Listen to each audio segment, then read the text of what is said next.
Olá pessoal, tudo bem por aí? Que ótimo, hein? Que ótimo, estamos chegando com o nosso Visão Geral de hoje, sempre trazendo ótimas entrevistas para você, assuntos extremamente importantes, como de sorte o assunto de hoje é muito importante. Meu amigo, a infância é a idade das interrogações, a juventude a das afirmações e a velhice seria das negações, das exclamações? Não sei. Vou até perguntar para ela, doutora Jane Emídio Dias, geriatra, vai me dar uma entrevista sensacional, porque já esteve aqui e é um prazer recebê-la, querida. Tudo bem, doutora? Tudo bem, graças a Deus. Que bom, prazer demais recebê-la, viu? Muito obrigada, eu é que agradeço. Doutora, a terceira idade, a velhice e tal, enfim, é uma... o cara vai ficando idoso assim, vai ficando a idade da negação e tal, ou das exclamações, quem sabe até a idade da sabedoria, o que é? Eu prefiro a idade da sabedoria. Melhor, né? Quando alguns conseguem, né, ter essa escolha pela sabedoria e não pela negação. Perfeito. Porque nós estávamos comentando há pouco, a velhice é para os fortes, né? Envelhecer não é para os fracos. Saber envelhecer... É a alternativa a não morrer cedo. Né? A alternativa a morrer cedo, exatamente. Então, eu prefiro dizer que a velhice, não a terceira idade, não a melhor idade, esses termos que foram cunhados para dizer, dourar um pouco a pílula, né? Dizer que a velhice é a melhor idade. Não, a velhice, se com saúde, como toda a fase da vida. Sem dúvida. Não é? Porque uma juventude sem saúde não tem sentido, também claro. não é bom. Com não certeza, é? Uma infância doente também não é bom. Com certeza. E uma velhice com saúde ou mesmo com algumas doenças que são mais prevalentes nessa faixa etária, se bem controladas, né? Ou se você teve uma vida adulta, uma juventude saudável, com certeza você terá uma velhice com mais tranquilidade. Com certeza. Eu costumo falar, até em tom de brincadeira, que olha, aproveite agora que você está na melhor idade. Se não for a melhor idade, é a última. Então a gente tem que aproveitar, Sem né? dúvida, tem que aproveitar. Tem que aproveitar mesmo. Tem que aproveitar de alguma forma. Bom, doutora, você tem tanta coisa aqui, tanta especialização. Você é fantástica, não preciso nem falar da sua especialização aqui, do seu currículo. Você é maravilhosa. Muito obrigada. Doutora Jane, sua. Nós falamos aqui, especificamente da outra vez que você veio, sobre como é que é a cabeça do idoso, como é que o idoso pensa e tal. Eu não sei, por que eu me acho melhor hoje do que quando eu tinha 40 anos, assim? E você está sabendo envelhecer bem, né? Porque à medida que você vai tendo experiências na vida, se você souber aproveitar e pensar as coisas boas que a vida te traz, né, você com certeza você se sente melhor.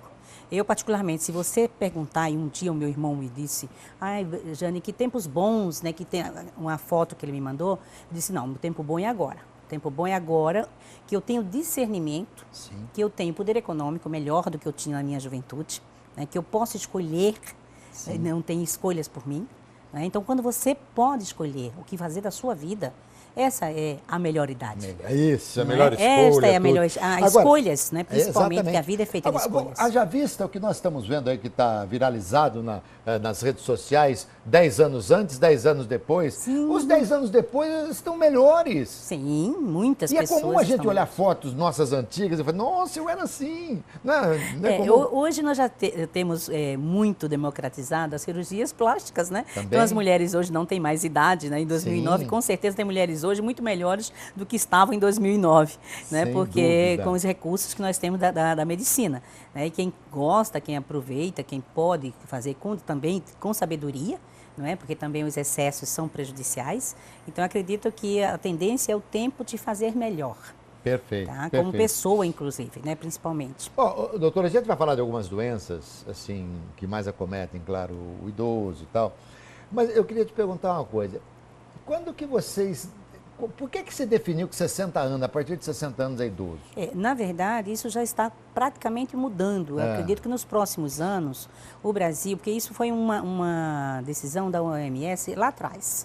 Há muitos anos atrás, os países subdesenvolvidos e em desenvolvimento, a velhice, né, começaria só a partir de 60 anos. Por quê? Porque nesses países, as pessoas envelheciam mais precocemente. pela qualidade de vida das pessoas, pelas condições, né, de alimentação, de acesso à saúde. Então, as pessoas nesses países mais pobres, eles envelheciam mais precocemente. E nos países desenvolvidos e países ditos do primeiro mundo, a partir dos 65. Né? O Japão já está mudando. Né? O Japão já está com 85 ou mais de expectativa de vida. Né? Então, já vai se mudar. Provavelmente, em pouco tempo, 60 anos aqui no Brasil, será no mínimo 65. E na Europa, já a partir dos 70, 75. Aqui é a velhice, de fato. Porque as pessoas, a expectativa de vida aumentou muito, as pessoas estão vivendo mais.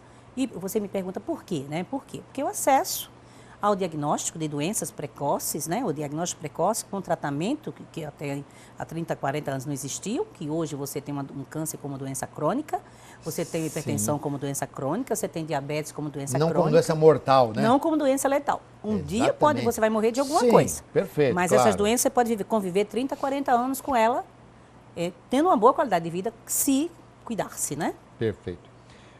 Eu tenho que seguir aqui as perguntas que me são colocadas para eu te colocar, mas me pare quando precisar.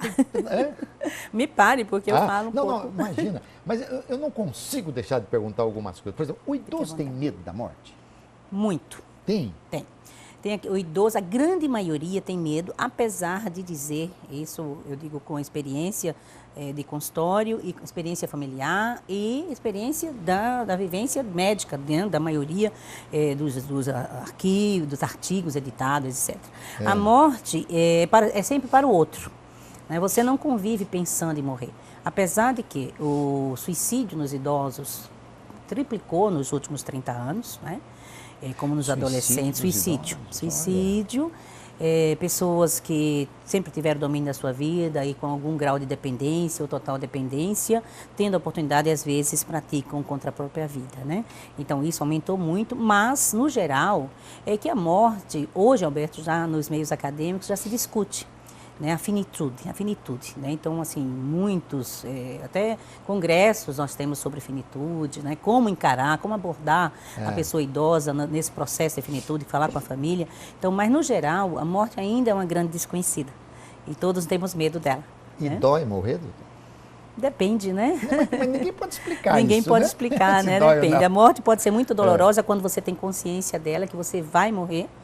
Quando a pessoa já está preparada para a morte, por exemplo, eu tenho pacientes que dizem que já fizeram tudo e que se viver mais, vivem muito bem, mas estão preparados para a morte, sabem que ela chegará e que chegue. Outros depressivos que querem morrer a qualquer custo e não têm coragem de atentar contra a própria vida, e graças a Deus, né?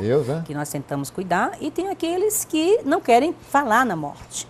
A minha mãe tem 85 anos e ela não quer falar sobre velhice. Quanto mais em morte, Quanto mais em morte. Hoje, no almoço, inclusive, conversamos sobre isso. Ai, que legal. Né? Que ela tem medo da morte, ela não quer morrer. Né? Ela não quer morrer. Mas ninguém quer morrer mesmo. Né? Se tem uma boa qualidade de vida, eu costumo falar o seguinte, né? Numa reunião, tal, pode ser numa igreja, de repente o pastor fala assim, quem quer ir para o céu? Eu quero ir para o céu. Quem quer ir para o céu agora? Agora. Todos querem ir, mas não precisa ser agora. Preferência nos próximos 30 anos, ao mínimo. Doutora, diabetes é uma doença que vem com a idade ou não? O diabetes é democrática, né? Ela pode, com a idade, obviamente, as pessoas têm mais chance de desenvolver. Né? Mas o diabetes, você pode ter o diabetes na infância, o diabetes na adolescência, na vida adulta e mais prevalente na velhice. Mas por que mais prevalente na velhice? Além dos fatores genéticos, né, que as pessoas podem já vir e desenvolver, as mulheres principalmente na menopausa, né, nessa fase dos 45 até os 55, 60 anos, a pessoa pode desenvolver. E, claro, que ele se desenvolve mais naquelas pessoas que têm hábitos de vidas não saudáveis, ou seja, sedentarismo, obesidade, né? São os fatores que podem levar ao diabetes, uma doença crônica. Excessos, né? Bebidas alcoólicas. O que a gente entende por sedentarismo? Eu tenho uma dúvida. Por exemplo, só não fazer exercício já caracteriza como uma pessoa sedentária? Hoje sim. Hoje sim. Hoje, o que se considera não sedentarismo? Uma pessoa que pratique, no mínimo, 150 minutos semanais de uma caminhada, por exemplo. Necessariamente, você não precisa ir à academia. Mas 150 são 2 horas e meia? 30 minutos por dia. Considere 3 vezes 5, 15. 3 vezes 5, 30 15. minutos por dia, de segunda a sexta-feira, 30 minutos apenas, Não, meia hora. São 2 horas e meia por semana. 2 horas e meia por semana. Perfeito. Não é? É muito isso? Não. Mas, por exemplo, se a pessoa factível. fizer 2 horas num dia, meia hora no dia, pode ficar o resto da semana sem fazer. 2 horas num dia é muito. É muito? Para o idoso, sim. Ah, para o idoso. E para o adulto jovem, sim. E para o adolescente, E necessariamente tem que ser exercício de impacto, quer dizer, caminhada, corrida, ou pode ser uma hidro, alguma coisa assim? Para a prevenção da osteoporose nas mulheres e homens, os exercícios aeróbicos e com certo impacto, ou seja, uma caminhada, ela é mais preventiva para esse tipo de doença crônica, né? O exercício aeróbico, hoje, que a gente preconiza mais, a hidroginástica, para quem não tem lesões de joelhos, de calcanhares, tornozelos e coluna, pode-se fazer hidroginástica sim. A hidroterapia, hoje, a grande maioria dos meus pacientes... Qual que é a diferença da hidroginástica e da hidroterapia? A hidroginástica, você pisa no chão da piscina, certo? Você fica, se equilibra nas suas próprias pernas no chão da piscina. Você faz todos os exercícios no chão da piscina, a grande maioria dos exercícios. E a hidroterapia já é mais focada na lesão que você tem. Ou você coloca um flutuador, né? E você tem apenas 10 a 15% do seu peso. Então, você consegue fazer exercícios mais amplos, com o gasto calórico adequado e sem impacto nenhum para aumentar suas lesões. Muito bom. Né? Esses são exercícios também para gasto, para manter articulações, né? Melhorar dores crônicas. O diabetes, ou a diabetes, eu não sei. O diabetes. O diabetes. O diabetes. O diabetes, ele não tem cura. Hoje, controle. Até hoje, controle. Terá cura um dia, sim. Eu reputo que... Eu esperava há 10 anos atrás, que agora já tivéssemos a cura. Estamos caminhando a passos largos para a cura. Né? Eu já tenho pâncreas artificial, já tem assim, muitos estudos no sentido de interromper o diabetes, a progressão da doença e com a cura. Mas ainda hoje nós só temos controle medicamentoso. E alguém pode viver a vida inteira, chegar na velhice, passar a velhice, morrer e não ter tido diabetes? Claro, pode, sim. normal. Apenas há 10 anos atrás, nós tínhamos 7,6% da população brasileira diabética.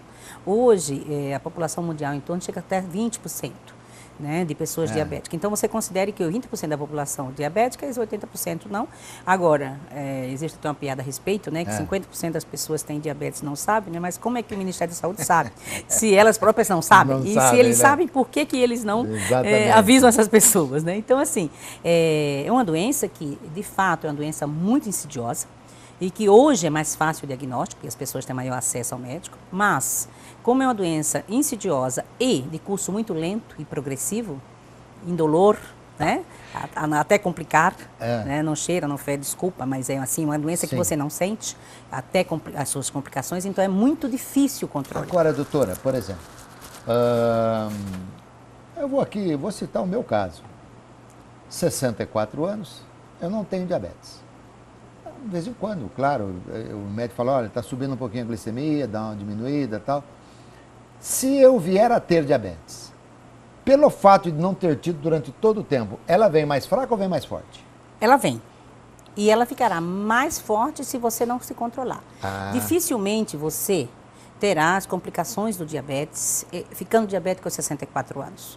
Por quê? Como eu falei do início, ela é insidiosa, então ela leva de 15 até 20 anos para você, de fato, ter uma complicação, caso não faça o controle adequado. Entendi. Se você fizer o controle adequado agora, se você começar a ter diabetes agora, você vai viver 100 anos e não vai ter complicações de diabetes. Olha só, que interessante. Então, qual é o diabético controlado? É aquele que mantém a glicemia nos níveis normais. Perfeito. E hoje seria o quê? Em jejum? Então, a partir de 126 em 2 medidas, 126 miligramas decalitro, em 2 medidas você é considerado diabético. 126? 126. Tá. Duas medidas em dias diferentes. Tem a ver com a hemoglobina glicada? A hemoglobina glicada, ele é um marcador do diabetes.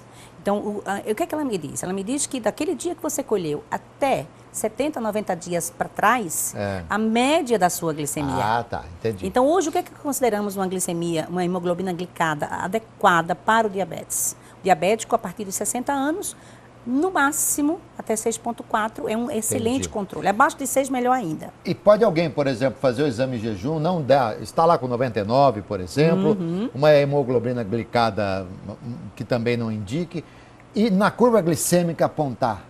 Então, aí a intolerância à insulina, né, na curva glicêmica aponta, tá? Mas se você é idoso, você pode continuar dieta e exercícios, às vezes sem a medicação, tá? A não ser que a hemoglobina glicada dê acima dos níveis ideais, aí você tem que ser medicado. Entendi. Ou a obesidade, que você tem resistência à insulina, resistência periférica à insulina.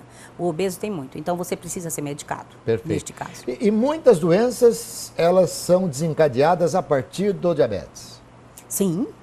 Sim, porque o que acontece com o diabetes? O diabetes, ele é uma falência no funcionamento do pâncreas, certo? Porém, ele é uma doença essencialmente vascular. Ela agride as suas artérias ao longo dos anos. Então, o que acontece com as microartérias? Todas importantes. No corpo humano não há nada que não tenha importância. Até né? o apêndice tem importância? Todos. A teoria é que ele é uma glândula de defesa, né? Que seria uma glândula para melhorar a imunidade. Isso é uma das teorias, né? Até o apêndice, certo? A amígdala, né? Todo. Sim. Não tem nada para nós que não tenha sua função específica. Então, o que acontece com as microartérias? Elas vão, o açúcar alto, a glicose alta no sangue, o que ela provoca? Uma inflamação crônica na parede interna das artérias. Tá? Com essa inflamação crônica, há uma redução da luz, do espaço onde o sangue passa, certo? Então, com essa redução, ao longo dos anos, não é um ano nem dois, tá?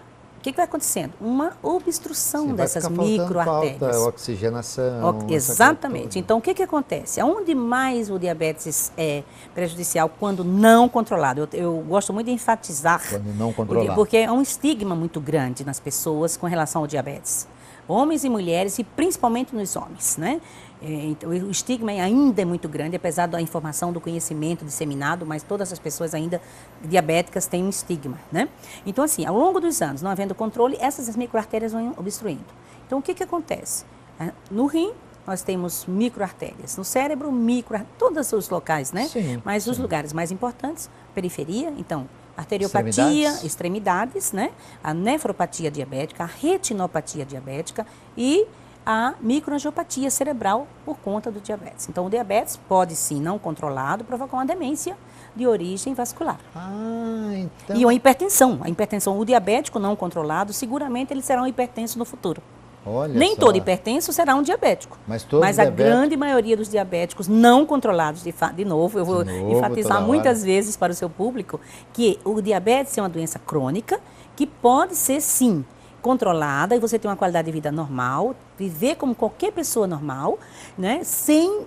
Pessoa normal, quando eu falo, desculpa, é o não diabético, né, que não tem diabetes, certo? Sim. Então, assim, então as pessoas, eu tenho diabetes, então é o fim do mundo. Os homens, negam para os amigos que está diabético. Por quê? Qual é o estigma no sexo masculino? É ficar impotente.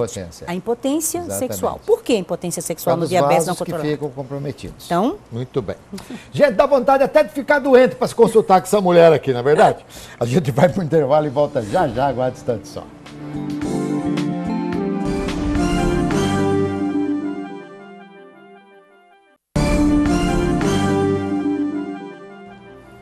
Voltamos aqui com a doutora Jane Emídio Dias, geriatra. Estamos falando aí de algumas doenças que são mais comuns nas pessoas idosas, como, por exemplo, o câncer. Ele é mais comum em pessoa idosa? Ele é mais comum. Por quê? Então, o câncer também é uma doença democrática, né? Porém, mais prevalente na velhice. Por quê? Porque com todo o metabolismo reduzido, o envelhecimento celular, porque as nossas células se renovam, né? Se renovam durante anos e anos e anos. E muitas vezes há uma mutação dessas células, né? Porque o câncer nada mais é que uma mutação, né? A formação da nova célula. Desenfreada, né? Exatamente, e com crescimento desenfreado. Né? Então, assim, as pessoas idosas têm mais tendência, sim, a ter câncer. E quais são os tipos que você vê? Qualquer tipo, mas hoje os mais prevalentes são... No homem ainda é o tumor de próstata, né, em todas as idades, assim mais no idoso, e o pulmão seguido do intestino. Né? Hoje, agora, por que o câncer mata tanto? Porque as pessoas não buscam a prevenção. Né? O câncer de intestino, quando se fala em câncer, eu sempre reputo o câncer de intestino, que era o terceiro câncer que mais matava pessoas no mundo, e hoje é o segundo. Né? Mas por quê? Qual que é o primeiro? O primeiro ainda é o tumor de próstata e mama nas mulheres, né? E o intestino passou a ser segundo, por quê? porque as pessoas têm resistência a fazer o exame de colonoscopia. Olha, eu vou dizer uma coisa para você. Eu tinha um medo danado, uma resistência danada a fazer esse exame. Gente, você não vê nada. Nada.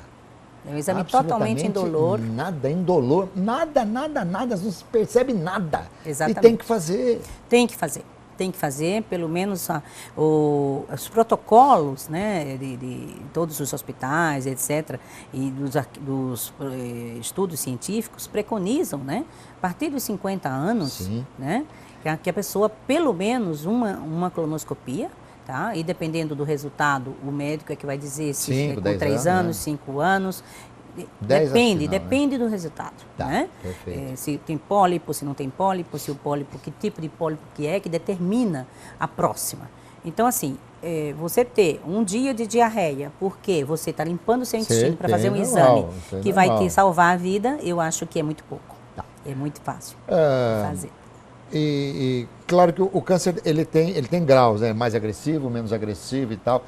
Como a pessoa idosa tem menos resistência, digamos assim, é mais fácil que um câncer mais leve a acometa, de repente, talvez mais jovem, o próprio organismo rebateria, alguma coisa assim, porém, se ele é mais leve, mas a pessoa mais debilitada, então o efeito é praticamente o mesmo, né? Na verdade, o idoso, ele tem um metabolismo reduzido, né? Mais lento.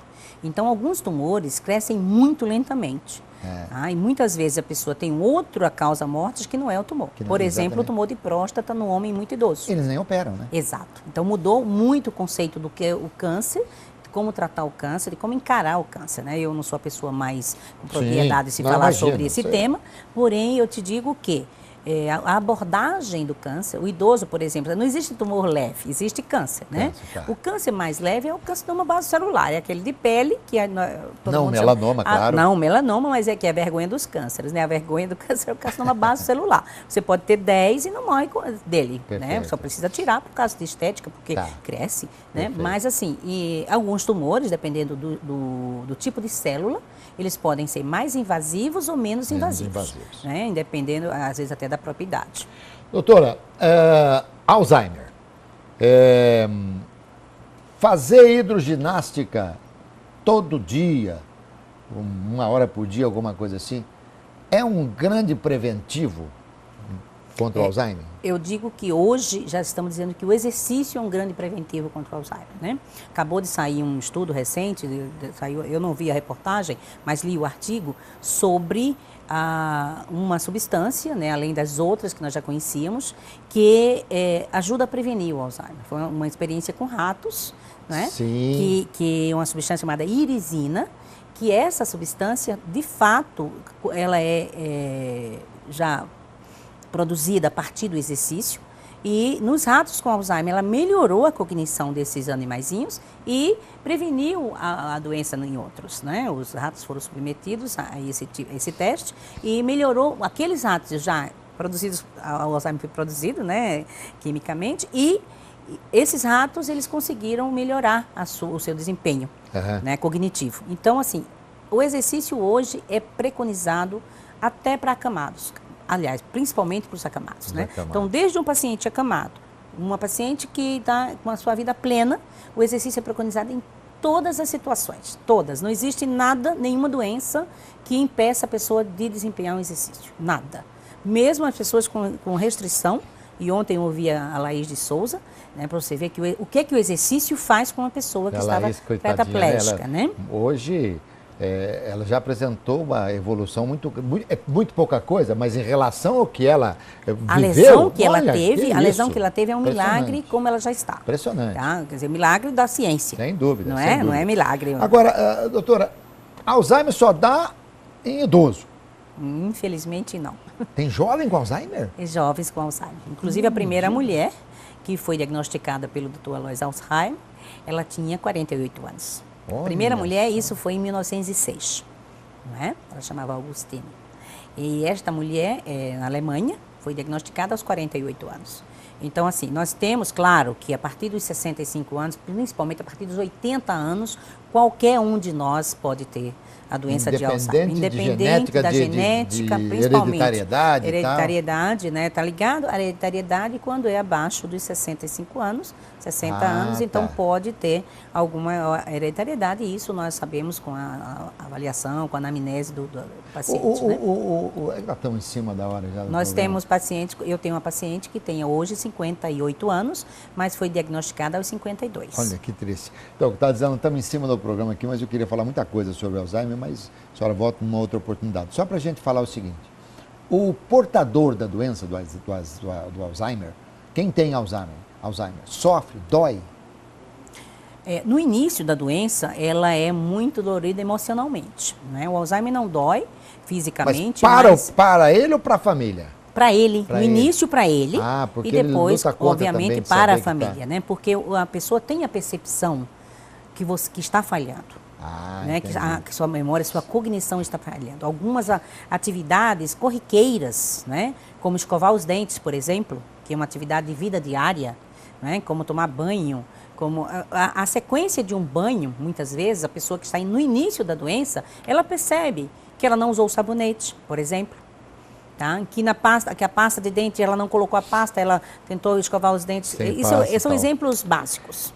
Doutora Jane Emílio Dias, que delícia falar contigo, viu? Nossa, eu que sensacional, agradeço, você obrigado, que é ótimo. Obrigado. Nós vamos trazê-la muitas outras vezes aqui para falar dessa idade que, se é melhor, não sei, que é a última, mas é importante. Tá bom, querida? É a última de cada vida. Exatamente. Olha, gente, conversei aqui com essa mulher sensacional, a doutora Jane Emílio Dias, ela é geriatra, tenho certeza que vocês gostaram da entrevista. Eu sempre falo, Visão Geral sempre traz entrevista importante para você que nos acompanha. Não perca o próximo Visão Geral nesse mesmo horário, hein? Tá bom? É isso aí, gente. Saúde, paz, alegria e sorte para todo mundo. Tchau, pessoal.